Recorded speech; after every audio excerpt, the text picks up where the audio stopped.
안녕하세요. 석의원입니다. 이번 시간에는요, 2017 하반기 KEB 하나은행 자소서 가이드 방송을 진행하겠습니다. 자, 여러분들, KB 하나은행 자소서 어렵죠? 학생들이 지금, 솔직히 KB 하나은행은 좀 학생들한테는 인기는 많지는 않은, 은행입니다.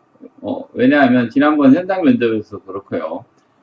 국민은행이나 신한은행, 뭐, 농협 이런 데는 이제 굉장히 사람들이 많은데, KB 하나은행 사람들이 좀 적습니다. 근데 여러분들 꼭 명심하세요. 은행 다 똑같고요.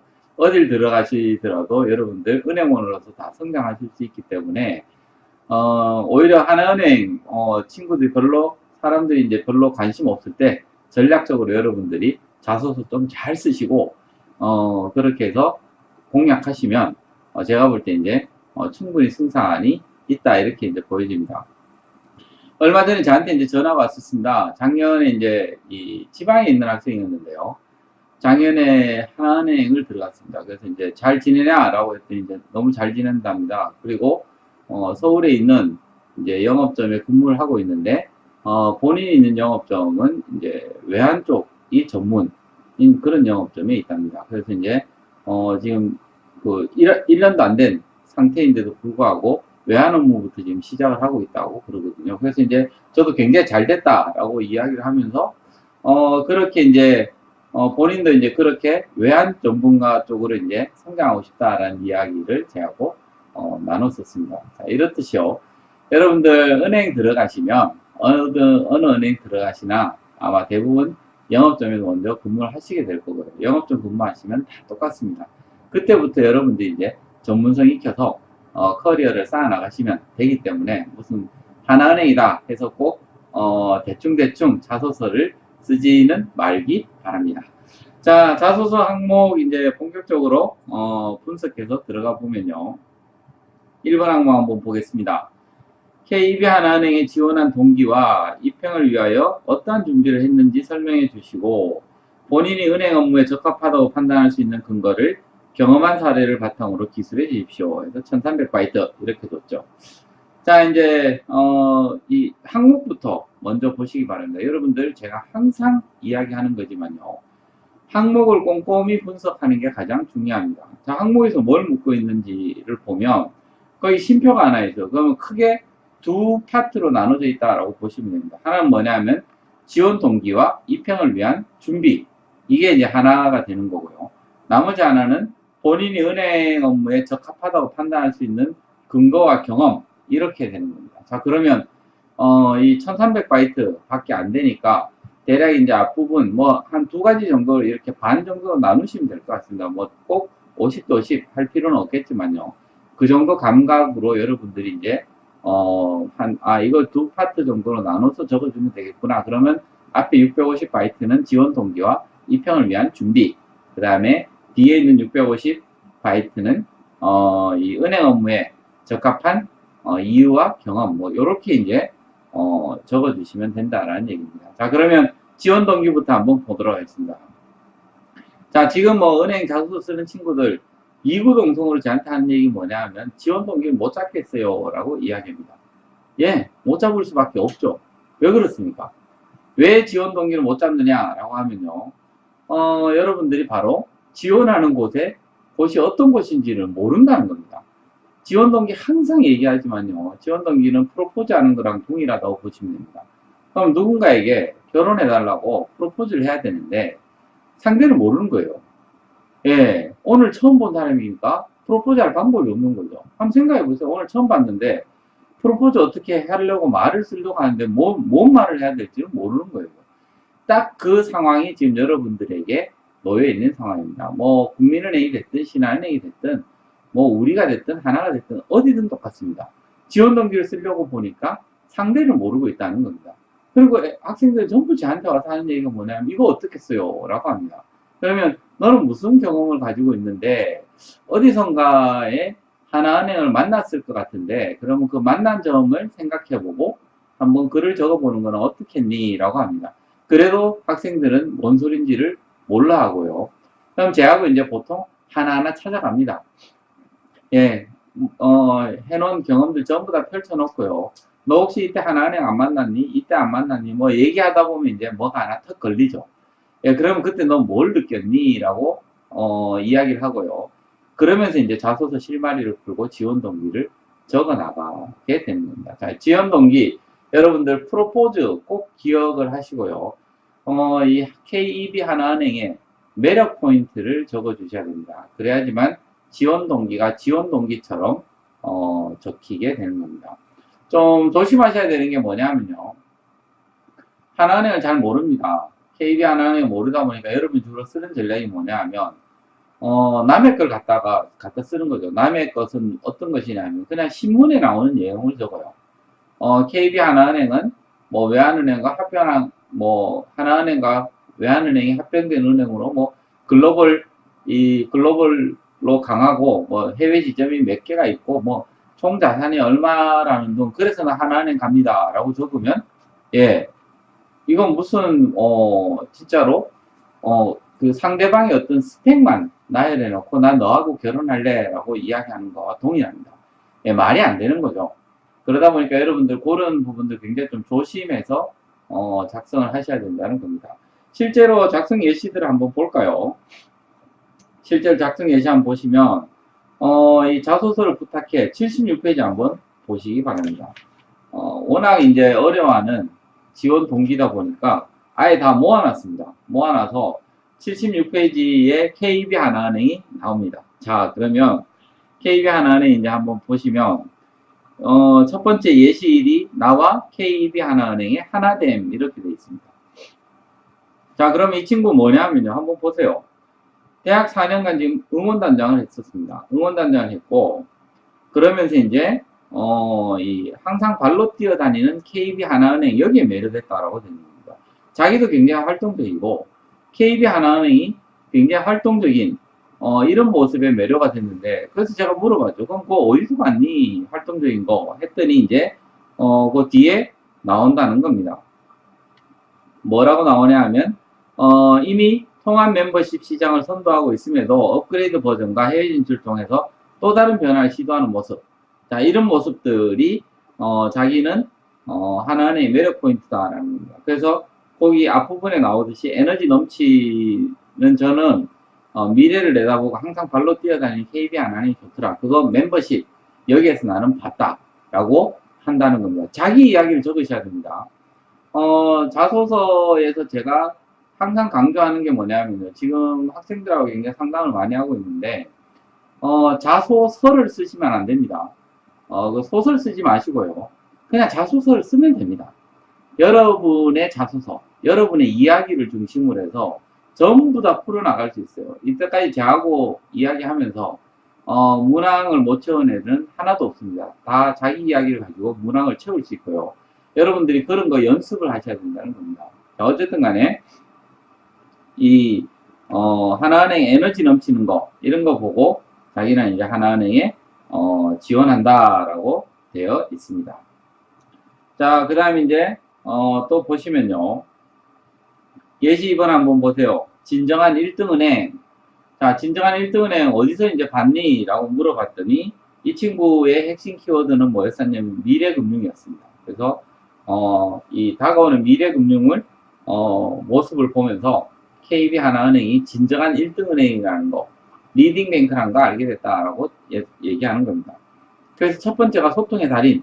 어디서 확인했니? 그랬더니 이제 페이스북 이야기가 나오는 겁니다. 그래서 페이스북 페이지 보면서 소통의 달인이더라. 두 번째는 경계를 뛰어넘는 혁신, 뭐 이렇게 되어 있습니다. 그러면 이제 멤버스, 이거 이제 전쟁에서 어떤 모습을 보여주고 있는지에 대해서 적는다는 거죠. 자, 이렇듯 진정한 1등은행을 나는 어디에서 봤다라고 하는 이런 방식의 지원 동기도 적어주실 수 있다는 겁니다. 지원 동기라는 것은 굉장히 다양하게 적어줄 수 있어요. 자, 예시 3번 한번 보세요. 우리 동네 금융대장 이렇게 돼 있는데요. 자, 한번 보시면 이 전형적인 여러분 이제 이게 바로 나열식의 어떻게 보면 지원 동기가 되는 겁니다. 보시면 뭐 경제학 공부하고 그 다음에 이제 주변 많은 찾는 사람이 은행이더라 해서 뭐 은행에 나는 어떤 모습이 좋다 해서 추상적이고 나열식으로 적고 있습니다. 자, 물론 이렇게 적어도 떨어지지는 않습니다. 예, 떨어지지는 않는데 다른 지원 동기들하고 비교해서 한번 보세요. 이 예시 3번은 가독성이나 이런 부분에서 굉장히 떨어진다는 느낌을 받게 될 겁니다. 예시 1번, 예시 2, 예시 4번 보시면 이건 좀 보기가 쉬운데 예시 3번은 굉장히 보기가 어렵죠. 자, 그럼 여러분들이 추상적이고 개념적인 단어를 많이 쓰고요. 그 다음에 어떻게 보면 이런 나열식 방식을 쓰게 되면 가독성이 굉장히 많이 떨어진다. 이거는 이제 명심하시고 접근을 하시기 바랍니다. 자, 예시 4번 보시면요. 혁신의 힘으로 시작하는 은행 돼 있습니다. 그래서 이제 그럼 너는 혁신 뭐 어디에서 봤니? 라고 했더니 이제 하나은행 스마홍 했던 거죠. 스마홍 하면서 잠실에서 열린 출발 행사.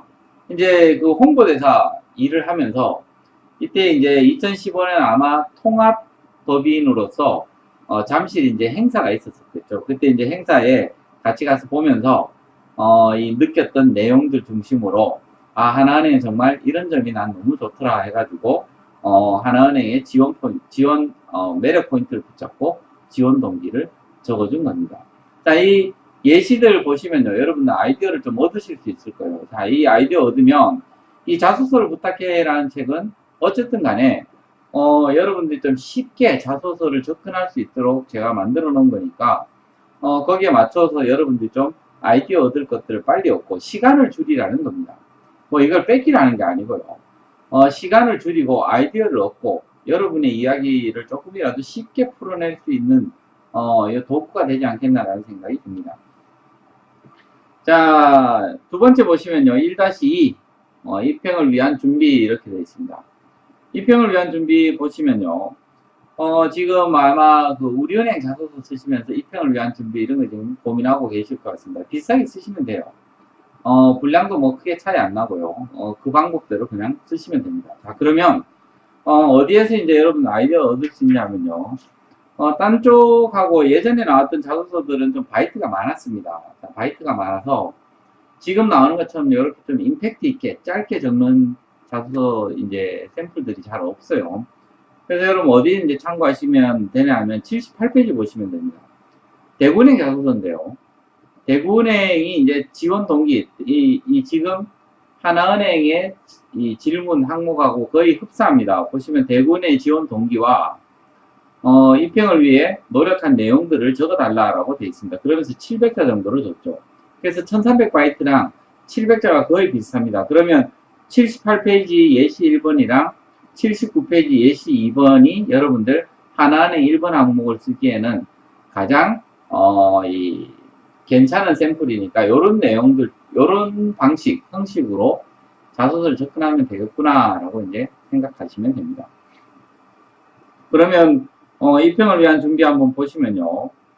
거기 이제 예시 1번에 보면 백문 불여 의견 되어 있습니다. 그래서 이제 경북대 지점하고 황금 PB센터를 방문해서 상담받았던 내용입니다. 자, 그러면 하나은행 이 입행을 위한 어떤 준비를 했는지, 그럼 여러분 은행 영업점 방문했던 내용들, 그리고 그 방문해서 느꼈던 내용들, 이런 거 조사하고 인터뷰하고 뭐 전부 이런 내용들을 적어주시면 된다라는 얘기입니다. 그게 바로 백문불여 의견, 듣는 거 100번 해봐야 뭐하냐, 한번 보는 게 낫다 해서 방문했던 내용을 적었던 이런 케이스가 바로 78페이지에 있는 샘플이 됩니다.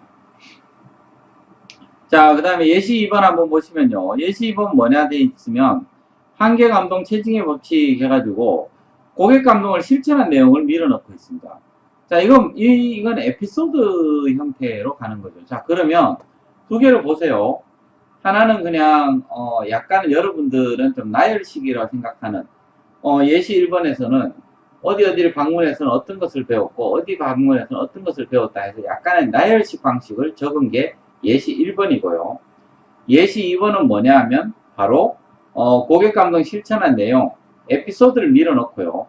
이 에피소드를 가지고 하나를 나는 이런 에피소드가 있을 정도로 이 고객과 관련돼서 경험을 쌓았습니다를 간접적으로 보내주는 거죠. 자, 이런 방식이 있습니다. 이건 여러분들이 취사 선택을 하셔야 돼요. 그래서 이제 나일식이 꼭 나쁘냐? 그것도 아닙니다. 왜냐하면 활동량이 많다든지요. 이런 친구들은 이렇게 나일식으로 깔끔하게 예시 1번처럼 깔끔하게 적는 것도 굉장히 좋은 포인트고, 그렇지 않고 그냥 나는 활동 자체가 별로 없다라고 하는 친구들은 아예 대놓고 이렇게 이제 에피소드 중심으로 입형을 위한 준비를 적어주는 것도 방법이라는 얘기입니다. 그래서 그건 여러분들이 이제 상황에 맞게 적어주시면 된다. 이렇게 이제 보시면 됩니다.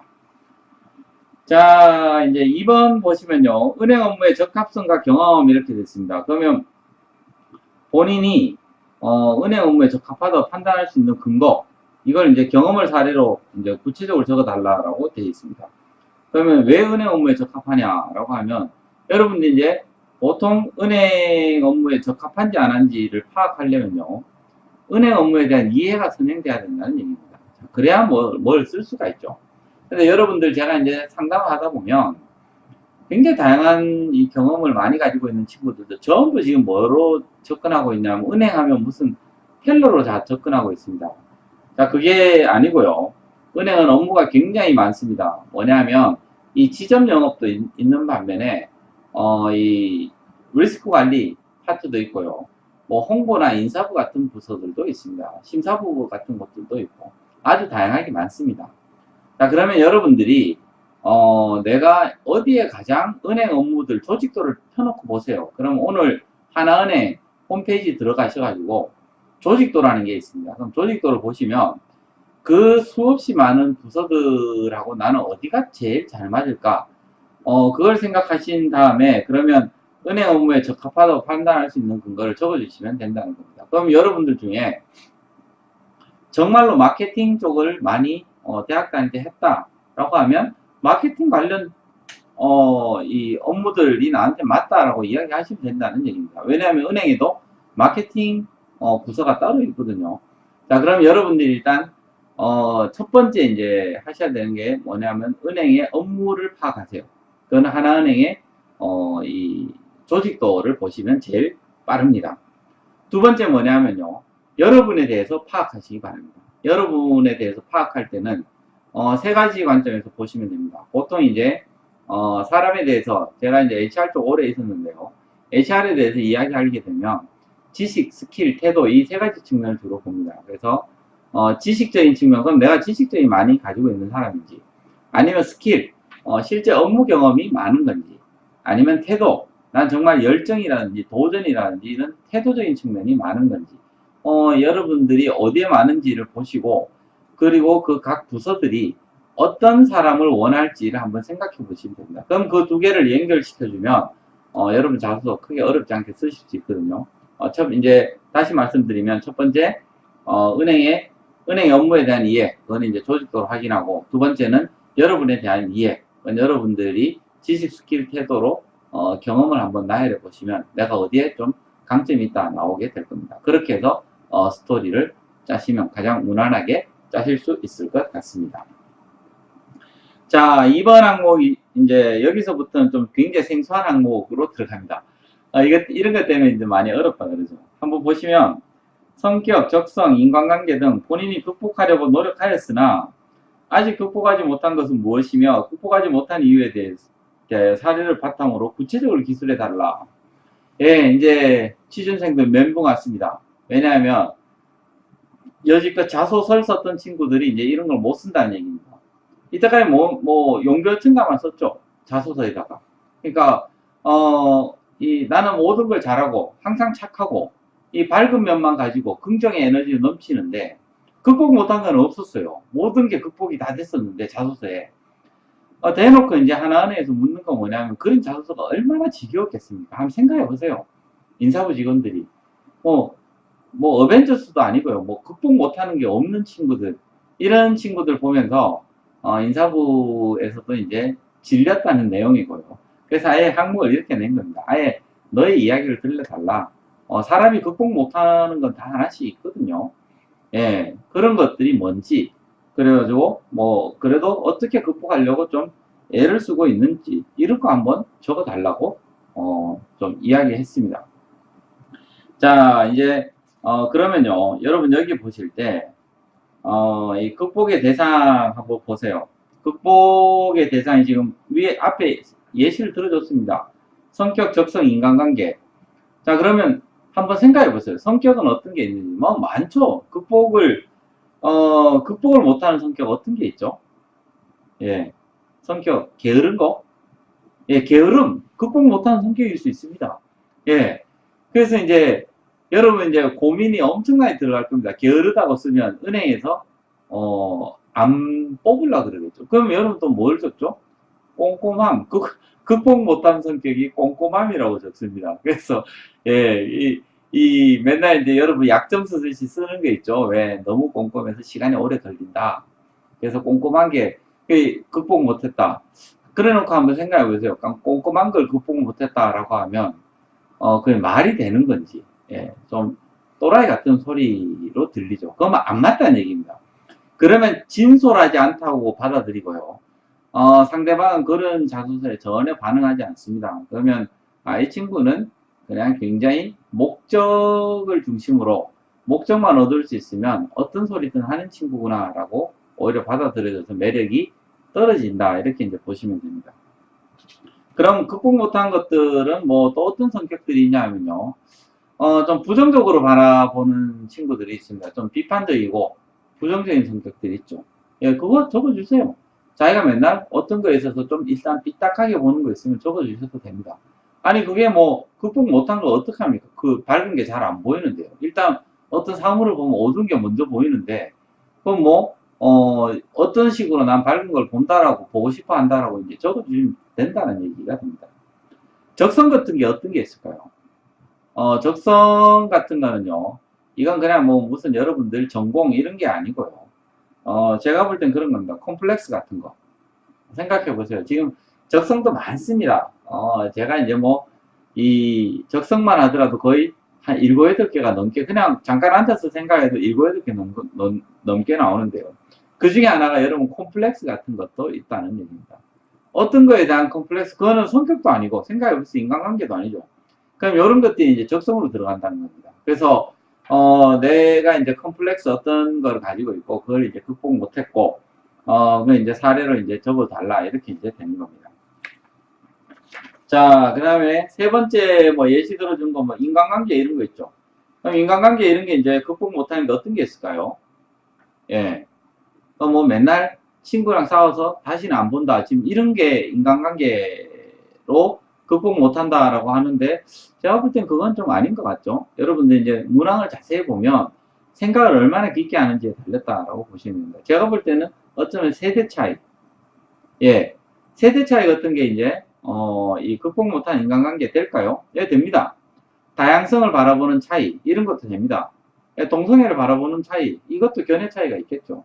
뭐 세대 차이 같은 게 대표적인 인간관계가 되는 거고요. 그 다음에 견해 차이들도 있습니다. 아까 얘기했듯이 이제 뭐 동성애를 바라보는 문제들 뭐 이런 부분들도 견해 차이 같은 게 있다는 겁니다. 그래서 어떤 차이들을 극복 못하는 거 이거를 이제 여러분에게 냈습니다. 그래서 이 항목은요 굉장히 진솔하게 접근하시기를 바랍니다. 여러분들은 주로 어디에서 또 가이드를 본다든지 어디에서 이제 듣는 게 뭐냐면 치명적인 거 적으면 안 된다라고 하는데 여러분이 그런 치명적인 거 가지고 있나요?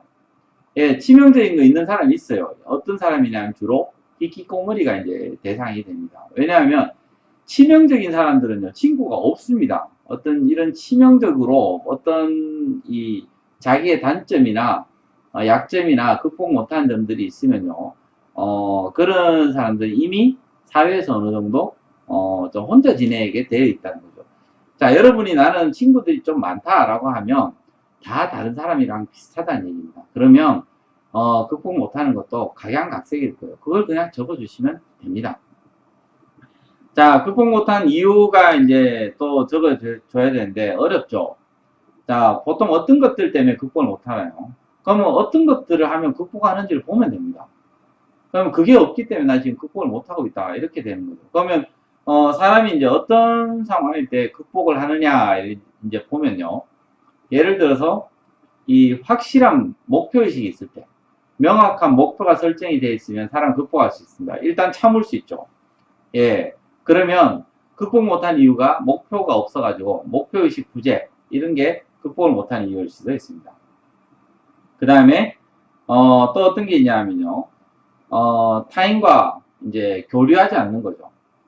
그래서 극복하는 건 뭐냐면 내 혼자서 안 되면 다른 사람과 교류를 해서 그렇게 해서 이제 극복할 수 있는데 혼자서 뭘 하려고 하다 보니까 고립되어 가지고 극복 못할 수도 있습니다. 자, 그러면 이럴 때 키워드는 고립이 되는 거죠. 그럼 이걸로 여러분 극복 못하는 이유는 고립으로 적으셔도 된다는 겁니다. 보통 이제 고시원에 있는 친구들이 그런 친구들이 될 겁니다. 자, 어쨌든 간에 이 극복하지 못한 이유도 수도 없이 많습니다. 이 수도 없이 많은 것들 중에 여러분들이 이제 좀 곰곰이 깊이 있게 생각을 넣어가지고 적어보시라는 얘기입니다. 제가 대부분 이제 느끼는 거지만 1대1로 면담을 해보잖아요. 같이 이제 자소서를 가지고 스토리텔링 기획을 해보면 본인이 이게 이런 문항에 해당되는지를 잘 모릅니다. 그러니까 그거는 어쩔 수 없어요. 아마 좀 독서량의 부재일 수도 있고요.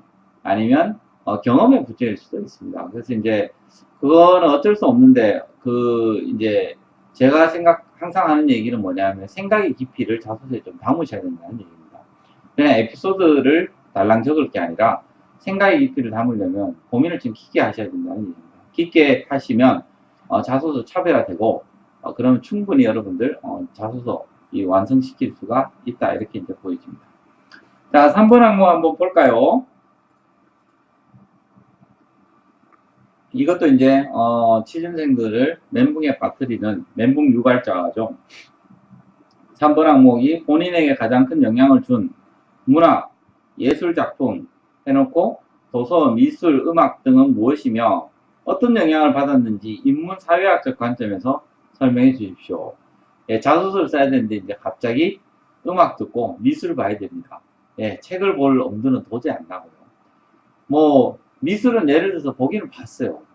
근데 밑에 보니까 인문사회학적 관점에서 설명을 해달랍니다. 예, 설명이 안 되죠. 왜냐하면 그 미술 작품이 오늘 당장 봤는데 내 인생에 뭔가가 와닿지도 않을 뿐더러 어떤 내용을 적어야 될지도 전혀 쓸 수가 없다라는 얘기가 됩니다. 그러면 자, 첫 번째 작성 가이드 어떻게 작성하시냐 하면요. 먼저 핵심 키워드를 잡아보세요.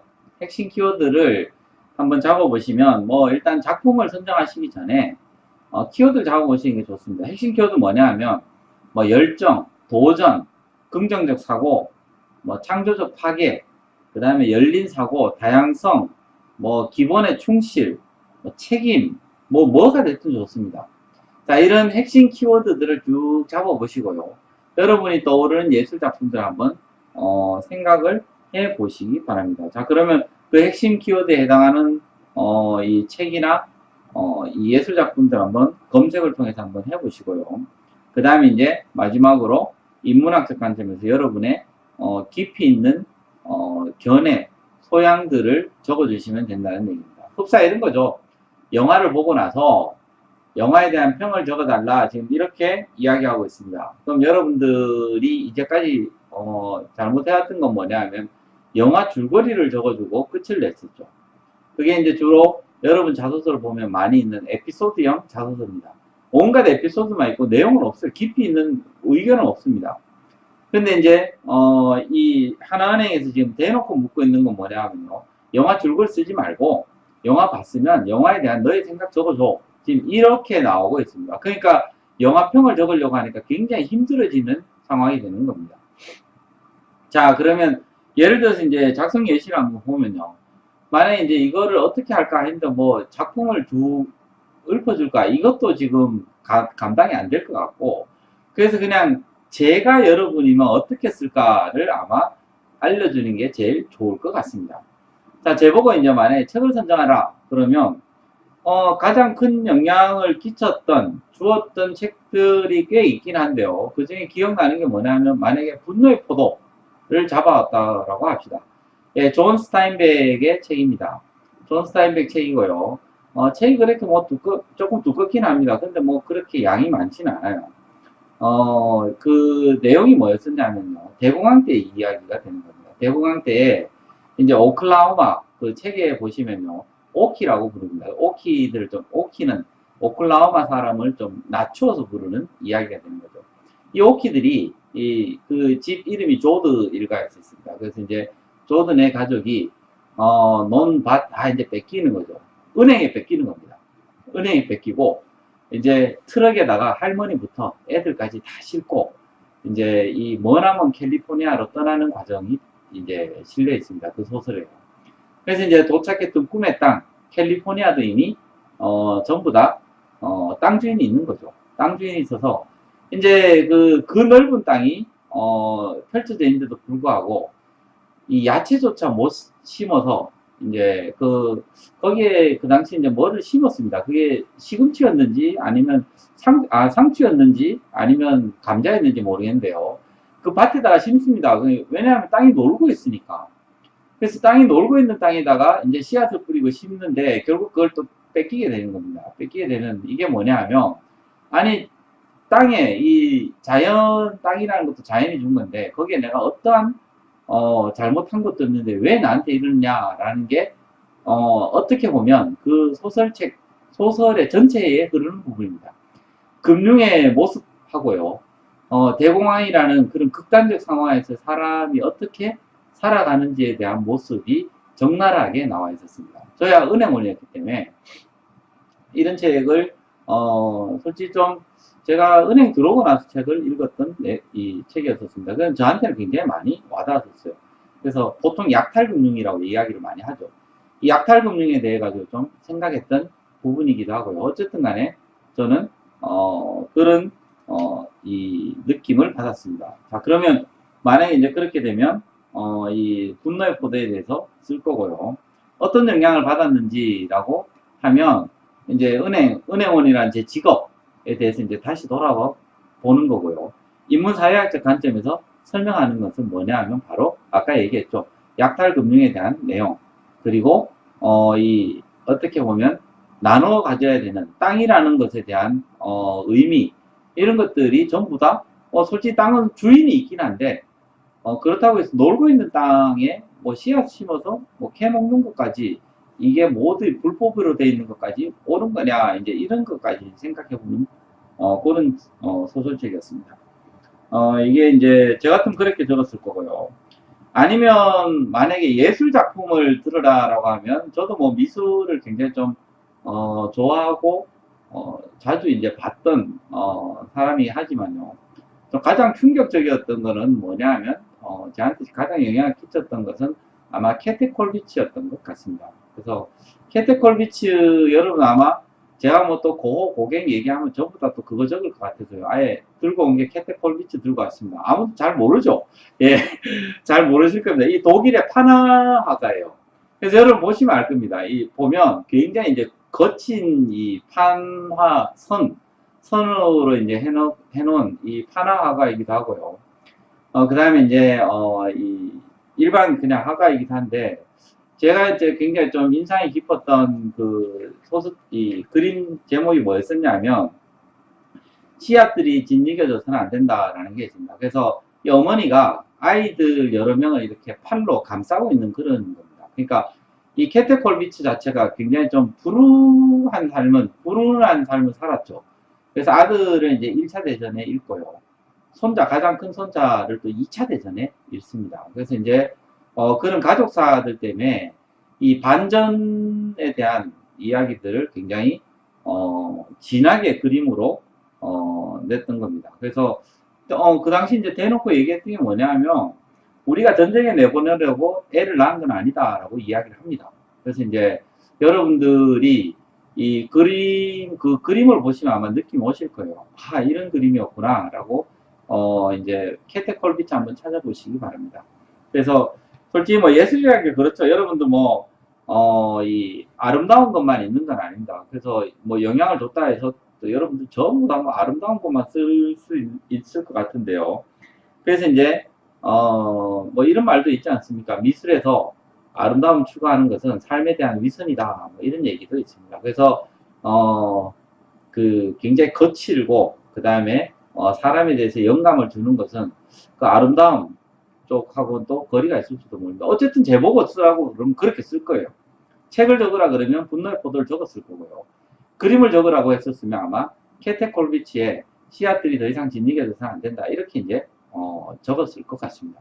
자, 이거는 뭐 여러분들이 이제 이런 방식으로 이 작품들 찾고 내 이야기를 적어내면 되겠구나 이제 보시면 될 겁니다. 그래서 다들 좀 멘붕이 와 있을 거예요. 그래서 멘붕 와 있는데 어쨌든 간에 좀 빠른 시일 내에 찾으셔서 여러분들의 자소서를 완성시켜 보시기 바랍니다. 자, 4번 항목으로 넘어가도록 할게요. 최근 4차 산업혁명이 초래하는 급격한 변화로 금융업의 진입 규제가 사라지고 있는 상황입니다. AI, 빅데이터, 블록체인, 사물인터넷 중 한 가지를 선택하여 예상되는 미래 금융환경에 대하여 설명하고 영업전 직원으로서의 마케팅 전략을 구체적으로 제시하여 주십시오. 되어 있습니다. 1000바이트를 줬고요. 이제 또 멘붕이 왔습니다. 왜냐하면 기존에 은행 준비를 좀 하셨던 분들은 그나마 나을 수 있는데 전에 이제 은행 한번 적어볼까 했던 분들은 아예 접근이 지금 잘 안 되는 상황입니다. 왜 접근이 안 되냐면 이 네 가지를 지금 대충 신문에서 제목 정도만 봤지 내용을 적으려고 하면 보는 거하고 적는 거하고 또 다른 문제거든요. 그래서 아마 적어내지를 못하고 있을 것 같습니다. 자, 그래서 이제 첫 번째 뭐냐 하면요. 여러분들 작성하실 때 일단 영업전 직원으로서 할 수 있는 것, 이거 이제 생각해 보시기 바랍니다. 할 수 있는 거 생각해 보시기 바라고. 자, 그 다음에 두 번째 뭐냐 하면요. 이 내용을 정확하게 일단 파악을 하셔야 됩니다. 어떤 주제를 하나 잡으셨으면, 영업점에서 뭘 할 수 있는 일을 찾아내려고 하면, 정확하게 내용을 상당히 이제 깊게 들여다보지 않으면 적어낼 방법이 없습니다. 피상적으로 그냥 영업점에서 AI 뭐 주제를 선정해서 그래서 뭐 열심히 하겠다 이렇게 적어가지고는 자소서가 말이냐 막걸리냐 뭐 이런 느낌으로 나오겠죠. 그래서 그런 느낌이 안 나오려고 하면요 여러분들이 깊게 들어가서 보셔야 된다는 겁니다. 자, 그럼 한번 뭐 다 이야기한다는 것이 시간이 이거 시간으로 부족하고요. 솔직히 뭐 AI 이런 주제 하나가 최소 40분에서 50분 정도 제 강의가 걸립니다. 그래서 이제 이걸 뭐 여기서 다 할 수는 없고 예를 들어서 AI가 어떠면 어떻게 이제 미래 금융 환경 어떻게 될까요? 예상되는 미래 금융 환경. 만약에 이제 로보 어드바이저 같은 경우가 AI가 되겠죠. 그래서 이제 AI 같은 게 들어오게 되면 로보 어드바이저 같은 게 들어온다든지 아니면 뭐 스마트 브랜치 같은 게 무인 점포 이런 것들이 이제 AI가 될 수가 있습니다. 자, 그 다음에 이제 빅데이터 같은 경우는 어떤 게 있을까요? 빅데이터는 이제 이제 사생활들이 전부 금융상품으로 들어올 수 있다는 겁니다.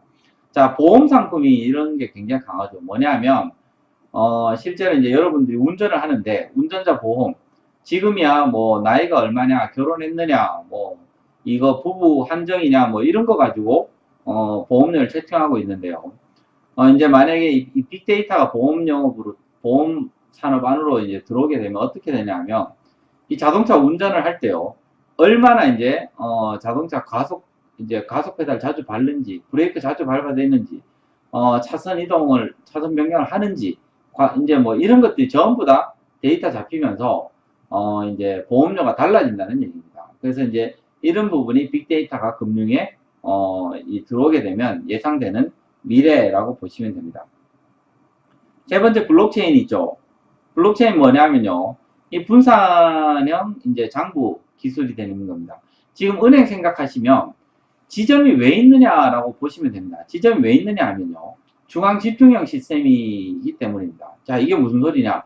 여러분들이 돈 100만 원을 예금하러 왔습니다. 그럼 돈을 은행에 넣죠. 그럼 은행 직원은 뭘 해줍니까?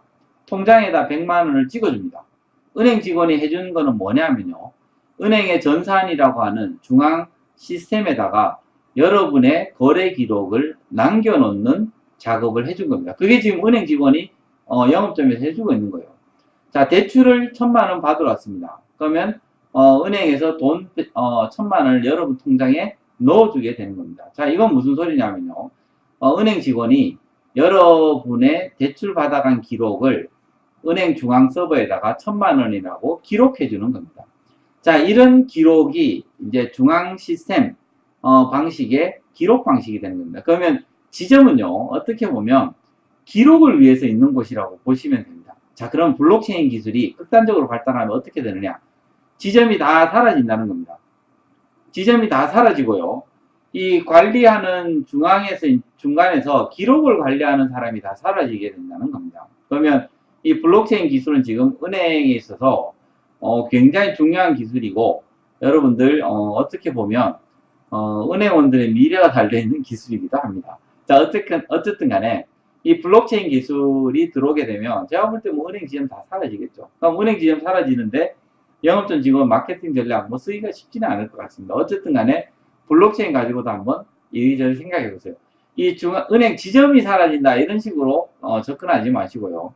예를 들어서 지금 나스닥 거래, 이 주식 거래도 지금 블록체인으로 지금 하고 있거든요. 시범 운영을 하고 있습니다. 자, 이렇게 어떤 거래들을 없앴을 때 이제 은행에서는 어떤 방식으로 그러면 영업을 할 수 있을까를 생각해 보시면 됩니다. 네 번째, 사물 인터넷 나오죠. 사물 인터넷은 이제 여러분들이 모든 것에다가 이제 뭐 웨어러블이 될 수도 있고요. 어떤 사물에다 이제 인터넷 연결해가지고 전부 다 그것들을 관리한다 이렇게 되는 거죠. 자, 그러면 가장 생각날 수 있는 게 위치 기반 서비스 같은 것입니다. 위치 기반 서비스. 그러면 여러분들 이제 뭐 영업팀 직원 마케팅 전략 어떤 게 되죠? 만약에 홍길동이라는 사람 이 사물 인터넷하고 연결되어 있고요. 그러면 그 사람이 이제 어느 곳에 오게 되면 만약에 이제 그 지역 내에 있는 제휴업체의 할인 쿠폰들 뭐 이런 거 막 이제 넣어줄 수 있다라는 얘기가 됩니다. 어떤 쿠폰 발급 같은 것들이 굉장히 실시간으로 내가 움직이는 거에 따라서 줄 수 있는 이런 방식이 바로 위치 기반 서비스가 되는 겁니다. 자, 이거는 제가 위치 기반 서비스는요. 이제 뭐 가장 여러분들이 쉽게 접근할 수 있는 거여서 제가 이 자소서 가이드 강의에서 이야기를 했었습니다. 왜냐하면 이제 이 위치 기반 서비스는 애들이 많이 쓸 것 같아요. 근데 다른 것들은 쉽게 쓰기가 쉽지가 않습니다. AI를 쓰기도 쉽지 않고요. 블록체인이 가장 어려울 것 같고요. 그 다음에 빅데이터 같은 것도 막상 보험산업은 잘 맞는데 은행에서는 빅데이터를 지금 어떻게 활용해야 될지 아마 감이 잘 안 잡힐 것 같습니다. 그래서 이런 부분들을 여러분들 왜 이제 제가 얘기를 하냐 하면 깊은 고민을 담으면 어떤 아이디어들이 떠오르게 됩니다. 이 아이디어들이 보고 싶은 거지 맞냐 안 맞냐 그런 거 없습니다. 예, 은행도 모릅니다. 모르기 때문에 여러분들이 이런 것도 나오면 또 얘기 막 말하기 좋아하는 친구들 그러죠. 아니 이건 뭐 은행원이 고민해야 될 것을 왜 취준생한테 시키느냐 뭐 이렇게 되어 있습니다. 이건 뭐냐면요. 그냥 이 결혼하려고 하는데 결혼 상대방이 좀 어려운 과제를 시킨 겁니다. 그냥 뭐 좀 하늘에 있는 별 따달라 이제 이렇게 이야기를 해놓은 상태고요. 그럼 여러분들이 별 따는 방법을 고민해서 알려주면 된다는 얘기입니다. 그게 되는지 안 되는지는 아무도 모르는 거고요. 그래서 이제 얼마나 깊은 고민을 담았는지가 중요하기 때문에 정답을 찾지 마시고 고민을 하시기 바랍니다. 자, 하나은행 자소서 가이드 이제 보셨는데 여러분 이제 보면 어떤 느낌 듭니까? 이 중에서요. 이 하나은행에 대한 내용은 1번 항목 정도면 되고요. 2번, 3번 항목은 굳이 금융에다 연결하려고 너무 애를 쓰지 마시기 바랍니다. 2번 항목은 여러분에다 포커스 맞추시면 되고요. 3번 항목은 순수 이제 여러분이 생각했던 작품이라든지 세상을 바라보는 관점, 이거를 넣으려고 애를 써야지 여기에다 금융 담으려고 어설프게 하지 마시기 바랍니다. 그래서 이제 세상을 바라보는 관점, 깊이를 담으려고 3번 항목은 해보세요. 4번 항목은 뭐냐면요. 미래를 바라보는 나의 생각, 고민, 이거를 담아보시라는 겁니다. 자, 어쨌든 하나은행이 지금 계속 여러분에게 요구하고 있는 건 뭐냐면요. 자소서에다가 생각을 담아라. 이게 이번 하나은행 자소서의 중요 내용이 아닐까라는 생각이 듭니다. 앞으로 자소서가 점점 이렇게 변할 거예요. 변할 거니까 생각을 담는 연습들을 좀 많이 하셔야 될 것 같습니다. 자, 여러분들 자소서 한번 써보시고 지금 저하고도 1대1로 자소서 지금 많이 하고 있습니다. 지금 뭐, 국민이니, 신한이니, 뭐, 다들 하고 있는데, 다들 뭐, 저 지방에서도 많이 올라와요. 올라와가지고, 또 오죽 답답했으면 이제 올라오겠습니까? 근데 이제 다들 하는 얘기가 뭐냐면, 어쨌든 이야기하고 구도를 잡으니까 사이다처럼 속은 시원해집니다. 라고 이야기합니다. 자기의 자소서가 이렇게 완성되리라고는 생각도 못했다는 게 많습니다. 그건 뭐냐면요. 제가 학생들에게 눈에 얘기하지만 저는 어떻게 보면 자소서, 이 자전거를 뒤에서 잡아주는 사람입니다. 제가 자전거를 탈 수는 없어요. 뒤에서 잡아주는 사람인데 한두 번 잡아주다 보면 학생들이 이제 그것을 타게 되더라고요. 그래서 이제 여러분이 어떻든 간에 자소서를 혼자 힘으로 쓸 수 있으려면 일정 부분 좀 배우셔야 된다는 얘기입니다. 그냥 혼자서 잘 안 되실 거예요. 그래서 너무 혼자서 애를 쓰면서 이 잘못된 방향으로 가지 마시고요. 배울 수 있는 건 좀 빨리 배우시기 바랍니다. 그 다음에 이 자소서를 부탁해 이런 이제 교재들을 보시고 혼자서 좀 이 샘플들을 보시면서 연습하는 거 이런 것도 좀 하시기 바랍니다.